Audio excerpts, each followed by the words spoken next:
我想做嘅嘢，你哋幾時又會認可？至少我行緊嘅呢條路自己係清楚。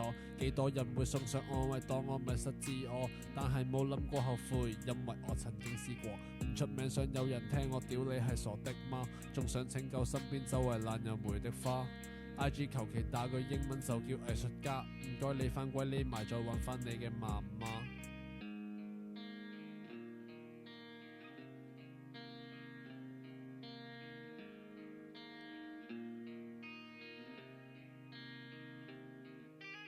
望住周圍嘅環境，內心慢慢死去。堅強嘅外表底下，係咪真係翡翠？安慰嘅說話唔怕少，哪怕係得幾句。我已經嘗試過，亦都唔會害怕失去。如果人生係場夢，我希望快啲夢醒，亦都希望唔會再次跌入呢個夢境。人生就係不斷出現唔同嘅選擇題，咁我揀錯又對你哋係有乜嘢所謂？